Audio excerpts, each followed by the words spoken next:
I think what you are seeing is very much what looks like the suppression fire. I'm not saying all this is going to work out swimmingly, by the way. Mm. I'm just pointing out that I'm making an assessment of what we are Yeah. seeing. So And this is far more serious than we have seen before. now, the US and Iran have exchanged strikes for a second night after Donald Trump said the ceasefire between Washington and Tehran was over. Despite describing Iran's leaders as sick people and scum, Trump told reporters on Air Force One that they wanted a deal so badly, an assertion that has been made repeatedly over the course of the conflict, but that he wasn't sure that they'd honour it.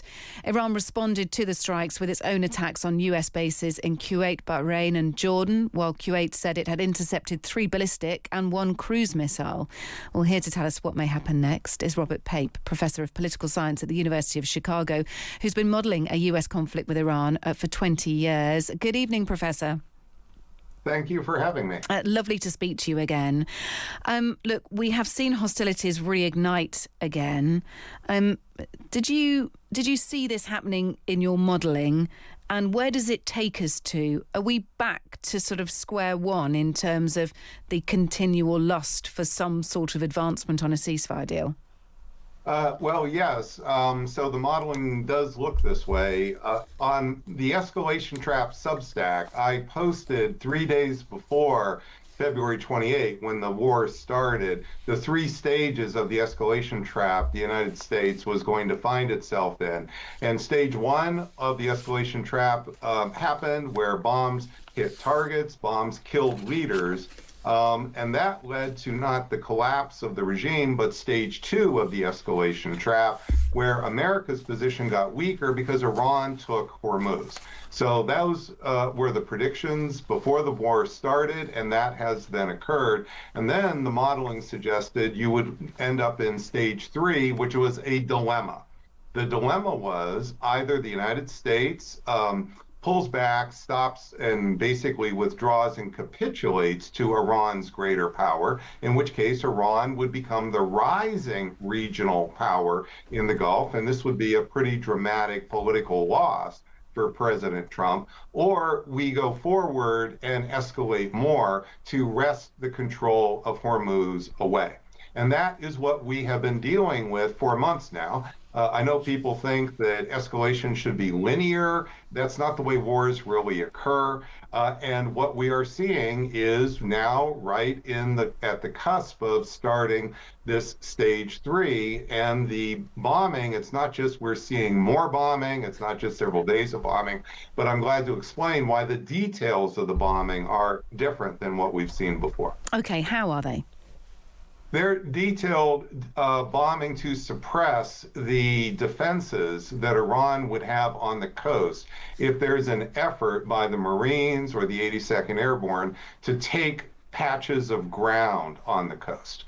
So you can see that in Char Bahar, for example. Your listeners can go to a map. This is on the other side of the coast of Iran across from Oman near the Pakistan border. The United States is hitting the control towers and other targets here that would be important for Iran to try to suppress an immediate landing by Marines. And then in addition to that, in the 150 targets that have been hit in the last few days, they're mostly all up and down the coast. And what they're hitting are radar sites, they're hitting anti-shipping. You would hit anti-shipping because you'll need to use ships if you are going to land these Marines. And I think what you are seeing is very much what looks like the suppression fire. I'm not saying all this is going to work out swimmingly, by the way.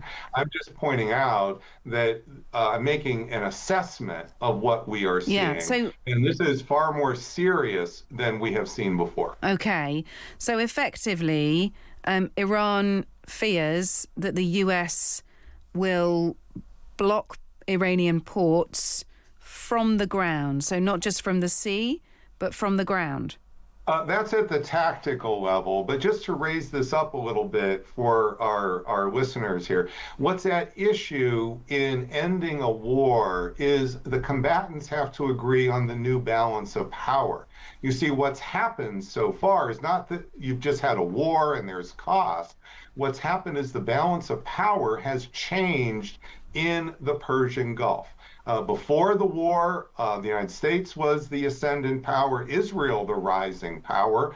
And what's happened now is America has been pushed down several notches, and Israel is now no longer the rising power. And your new prime minister looks like will be even tougher on Israel.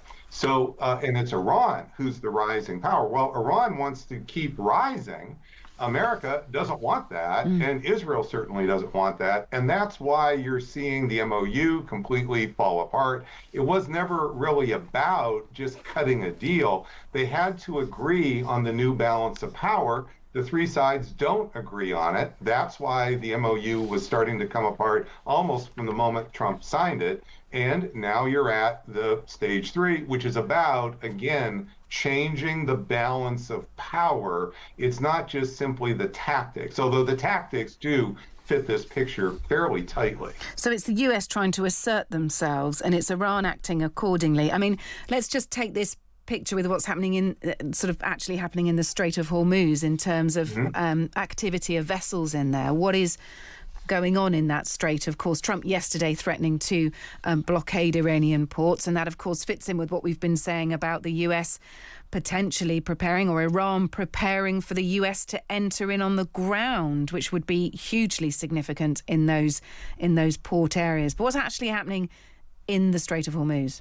Well, what's been happening for weeks is that it's been a power struggle over essentially Article 5 of the MOU. And Article 5, if you read the details, you'll see that Iran could quite reasonably expect that Article 5 means it gets to control the Strait of Hormuz and, in fact, impose fees after 60 days, and that America would have really nothing to say about that. Maybe Oman at most would have something to say about that. Well, this has been why President Trump has not been happy with this. So this has been he's been trying to run ships through the southern corridor of Hormuz, which is opposed to the Article 5 of the MOU. So Iran has then initiated action, shot at those ships, and it's trying to enforce its control of the Strait of Hormuz overall, despite President Trump trying to wiggle out of the MOU that he signed. So this is what the detailed power struggle has been about for weeks. And now what you're seeing is that the oil inventories are continuing to run down. So President Trump told us 2 weeks ago the reason he signed the MOU was that we only had 4 weeks of the oil inventories left before we hit a cliff. Well, that's still happening. Yeah. That didn't change. And so I think from President Trump's perspective, he didn't get any benefit from the way he would describe it from the MOU. That's why I think he's upset about the MOU. And what it looks like for him is he has to accept a gigantic political loss with MAGA. His base it's not the Democrats Trump's worried about, or even the independents. He's worried about how this L will look pinned to him with MAGA, and they won't necessarily show up to vote in November. So he's on the horns of the dilemma I describe in the Escalation Trap Substack. It is a dilemma, and it is not going to be good for the world. It's not going to be good for Europe. Europe's already got a war on its hands, of course, with Ukraine, and this is going to make everything much, much worse in the coming months for Europe, because it's looking like one way or another, Hormuz is going to be shut down pretty tight for some time to come. And as the winter hits, this is not going to be good for Europe. There you go. So Trump trying to reassert himself. Iran will respond accordingly.